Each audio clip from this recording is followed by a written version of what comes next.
नमस्कार साथियों, वेदांत क्लासेस के यूट्यूब चैनल पर आपका हार्दिक स्वागत, अभिनंदन। साथियों, हम चर्चा कर रहे थे साइकोलॉजी के ऊपर और साइकोलॉजी के ऊपर आज का जो प्रैक्टिस सेट है उसका नंबर कौन सा है? 8वें नंबर का प्रैक्टिस सेट है। इससे पहले हम 7 प्रैक्टिस सेट लेकर आ चुके हैं और इस पर भी हम बहुत शानदार शानदार तरीके के प्रश्न लेकर आए हैं। तो इसी श्रेणी में आगे बढ़ते हैं और आज का जो पहला प्रश्न है वो क्या है? व्यक्तित्व मापन का स्याही धब्बा परीक्षण क्या है? आत्मनिष्ठ परीक्षण है या वस्तुनिष्ठ परीक्षण है या फिर प्रक्षेपण परीक्षण है? बताइए क्या है? या चौथा विकल्प दे रखा है, तीनों ही नहीं है, यानी कि NOTA, none of the above. तो विद्यार्थियों, राइट आंसर क्या चला जाएगा? इसका सी चला जाएगा। तो व्यक्तित्व मापन का स्याही धब्बा परीक्षण है, इसको हम प्रक्षेपण परीक्षण कहते हैं। अगला प्रश्न देखिएगा कि व्यक्तित्व का समाजशास्त्री प्रकार का सिद्धांत दिया गया। मतलब व्यक्तित्व का जो समाजशास्त्री प्रकार है वो किसने दिया है? सोक्रेट्स के द्वारा। 4 विकल्प दिए गए हैं। सेकंड दे रखा है क्रेचमर के द्वारा, शेल्डन के द्वारा या स्प्रेंजर के द्वारा। तो इसमें जो हमारा राइट आंसर जाएगा वो क्या जाएगा? स्प्रेंजर। क्या चला जाएगा? स्प्रेंजर के द्वारा ये दिया गया है। अगला प्रश्न देखिएगा, ये भी शानदार तरीके का प्रश्न है कि केटल के द्वारा विश्लेषित किए गए व्यक्तित्वशील गुणों की संख्या कितनी? केटल ने जो शील गुणों को व्यक्तित्व के शील गुण है उनकी संख्या कितनी बताइए? तो 13, 15, 16 या 14? तो कितनी बताइए विद्यार्थियों? 16 बताइए। अगला प्रश्न देखिएगा, एक बालक जिसकी बुद्धि लब्धि 105 है से वर्गीकृत किया जाएगा, मतलब किस में रखा जाएगा? 4 विकल्प आपके सामने दे रखे हैं और 4 विकल्प में दे रखा है, पहला श्रेष्ठ बुद्धि के अंतर्गत रखा जाएगा, जिसकी लब्धि तो 5 है उसको किसके अंतर्गत रखा जाएगा? या सामान्य से अधिक बुद्धि वालों में रखा जाएगा उसे, या सामान्य बुद्धि में, या मंद बुद्धि में? तो विद्यार्थियों, अगर टर्मन के अनुसार हम बात करें, किसके अनुसार? टर्मन के अनुसार बात करें तो टर्मन ने जो सामान्य बुद्धि लब्धि बताई है वो बताइए 90 से लेकर 109 तक। कितनी बताइए? 109 तक। तो इसके बीच में ही आ रहा है 105। तो इसके अनुसार राइट आंसर क्या चला जाएगा? इसका सी। मंद बुद्धि नहीं जाएगा, क्या जाएगा? सी हो जाएगा। चौथे का राइट आंसर जाएगा सी। विद्यार्थियों, क्या होगा? सी होगा। आगे प्रश्न देखिएगा, अगला प्रश्न क्या है कि गार्डनर के बहुबुद्धि सिद्धांत के अनुसार, मतलब गार्डनर ने कौन सा सिद्धांत दिया विद्यार्थियों? बहुबुद्धि सिद्धांत दिया है। और बहुबुद्धि सिद्धांत दिया था 1983 में। कब दिया था? 1983 में दिया था। और उस समय 7 बुद्धियों की बात की। बुद्धि के प्रकार कितने बताए थे? 7। फिर 1998 में 8 बता दिए गए थे और फिर 2000 में कितने बताए गए थे बुद्धि के प्रकार? 9 बताए गए थे। तो उसी की बात चल रही है कि गार्डनर के बहुबुद्धि सिद्धांत के अनुसार वह कारक जो व्यक्ति के आत्मबोध हेतु सर्वाधिक योगदान देगा वह हो सकता है, क्या हो सकता है? संगीतमय, आध्यात्मिक या फिर भाषा विषयक या अंत व्यक्तिक? तो इसका जो राइट आंसर जाएगा 5वें का वो क्या चला जाएगा? डी चला जाएगा विद्यार्थी। क्या होगा? डी होगा। हालांकि ये मैंने यहाँ पर लिख भी रखा है कि गार्डनर ने जो बहुबुद्धि सिद्धांत दिया कब दिया था? 1983 में दिया था। और इसमें बुद्धि के प्रकार कितने बताए थे? 7। और 1998 में कितने बताए थे? 8। और 2000 में कितने बताए गए बुद्धि के प्रकार? 9 बताए गए थे। आगे देखो, अगला प्रश्न भी बहुत शानदार है, 6ठे नंबर का। सी की समझान किस बुद्धि के सिद्धांत का हिस्सा है? प्रतिदर्श सिद्धांत का, समूहकार सिद्धांत का, या गिलफोर्ड के सिद्धांत का, या फ्लूइड तथा क्रिस्टलाइज का सिद्धांत? तो 6ठे का विद्यार्थियों राइट आंसर क्या जाएगा? सी चला जाएगा, यानी कि गिलफोर्ड का सिद्धांत। कौन सा चला जाएगा? गिलफोर्ड का सिद्धांत के अंतर्गत इसको हम रखेंगे। आपसे पूछा जाए कि प्रतिदर्श सिद्धांत किसने दिया? तो प्रतिदर्श सिद्धांत दिया विद्यार्थियों थॉमसन ने। किसने दिया था? थॉमसन ने दिया था। आपसे पूछा जाए समूह कारक जो सिद्धांत है वो किसने दिया विद्यार्थियों? तो ये समूह कारक जो सिद्धांत दिया था वो दिया था थर्स्टन ने। किसने दिया था? थर्स्टन ने दिया था। और गिलफोर्ड ने विद्यार्थियों त्रिआयामी सिद्धांत दिया था। आयामी सिद्धांत दिया था। आगे हालांकि मैंने इसका एक्सप्लेनेशन भी कर रखा है। त्रिआयाम सिद्धांत किसने दिया? गिलफोर्ड ने। इसमें संक्रिया, विषय वस्तु और उत्पाद, इनकी बातें बताई गई थी। आगे देखिएगा, अगला प्रश्न क्या है कि हावर्ड गार्डनर का कहना है कि कई प्रकार की बुद्धि या दिमाग के फ्रेम होते हैं।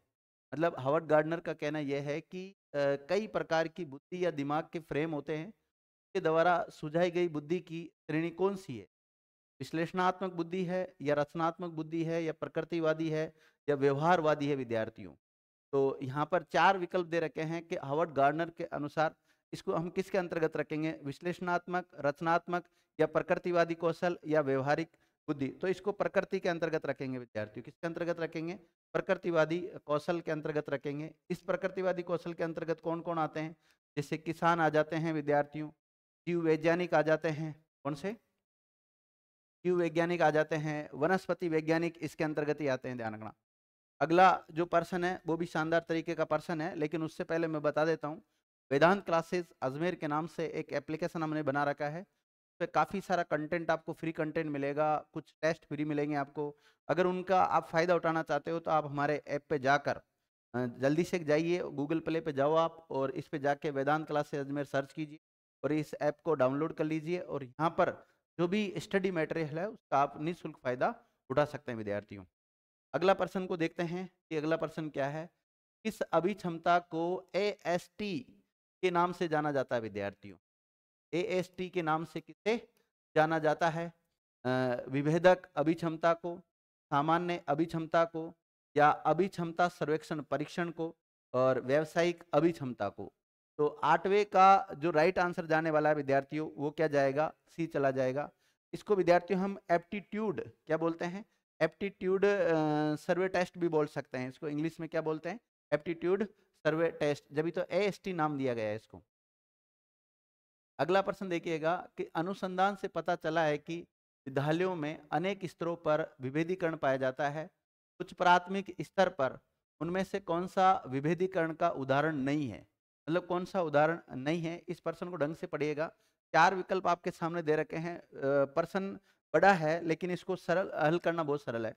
जैसे बहुत से अध्यापक पढ़ाने के लिए केवल व्याख्यान विधि का प्रयोग करते हैं। बी में दे रखा है मध्याह्न भोजन के दौरान दलित बच्चों को अलग बैठाया जाता है। लड़कियों को गणित तथा विज्ञान विषयों को लेने के लिए प्रोत्साहित नहीं किया जाता है। अध्यापकों को निम्न सामाजिक आर्थिक परिवेश में आए बच्चों से बहुत कम अपेक्षाएं होती है। तो इसका राइट आंसर क्या चला जाएगा, ए। बहुत से अध्यापक पढ़ाने के लिए केवल व्याख्यान विधि का प्रयोग करते हैं, ये राइट आंसर होगा 90 का।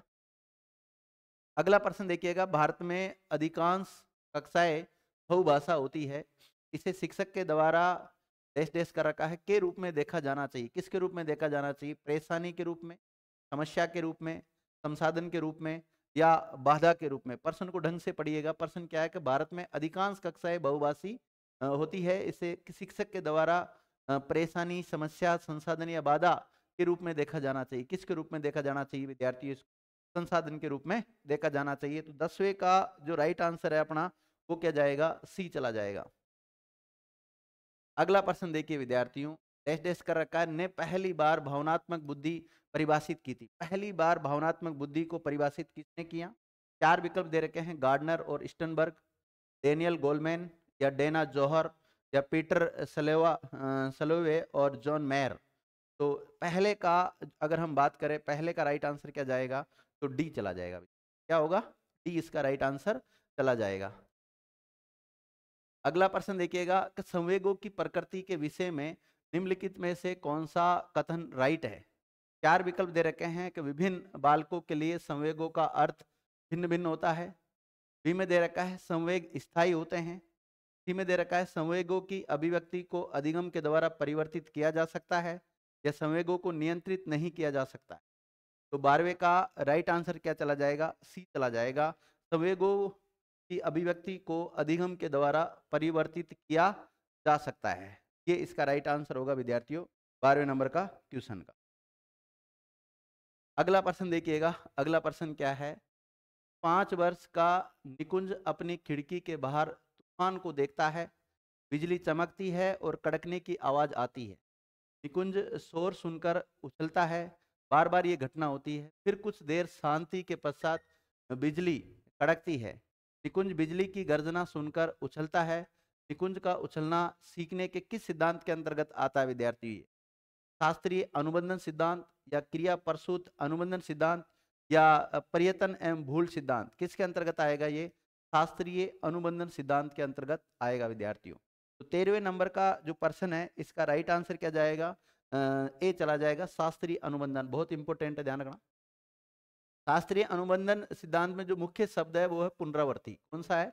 पुनरावृत्ति हो रही है इसमें। और ये सिद्धांत किसने दिया था? पावलोव ने दिया था। और इसमें किसके ऊपर प्रयोग किया था पावलोव ने? तो कुत्ते के ऊपर प्रयोग किया था विद्यार्थी। के ऊपर किया था?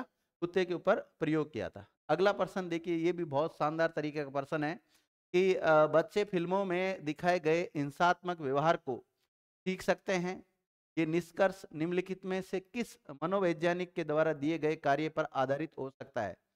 जेबी वॉटसन और अल्बर्ट बांडूरा, जीन पियाजे और एडवर्ड एल थॉर्नडाइक। विद्यार्थियों इसमें क्या जाएगा?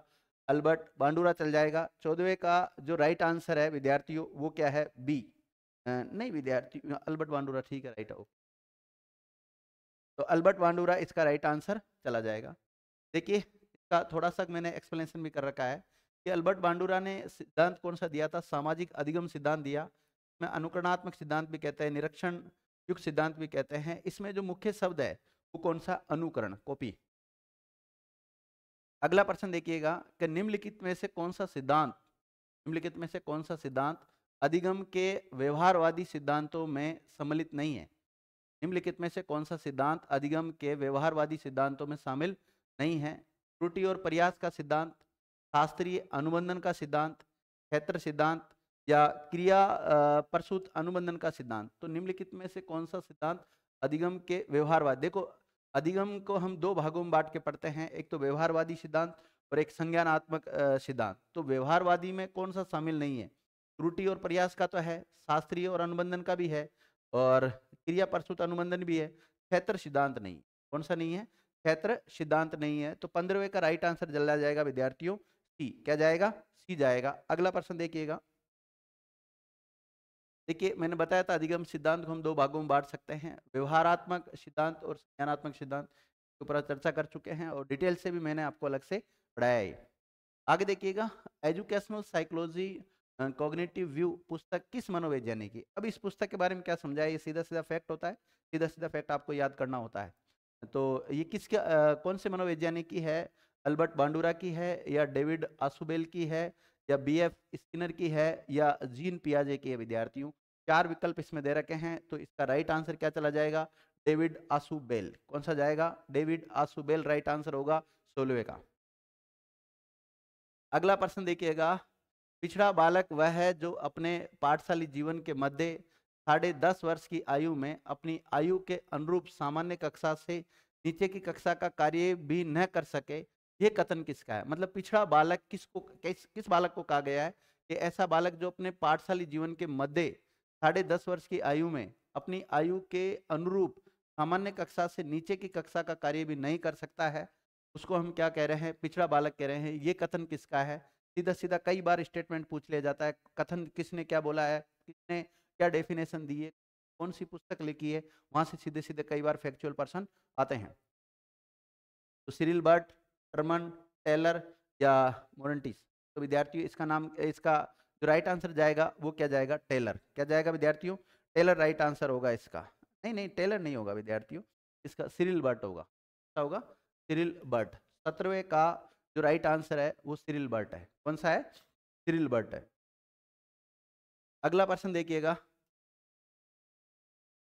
भारतीय संविधान के अनुच्छेद 41 व 46 किसके कल्याण से संबंधित बात करते हैं? इंडियन कॉन्स्टिट्यूशन के कुछ आर्टिकल है, हालांकि नीति निर्देशक तत्वों के अंतर्गत आते हैं, क्योंकि नीति निर्देशक जो तत्व है ना, नीति निर्देशक तत्व, तो नीति निर्देशक तत्व आते हैं विद्यार्थियों भाग 4 में। इंडियन कॉन्स्टिट्यूशन कौन से भाग में आते हैं?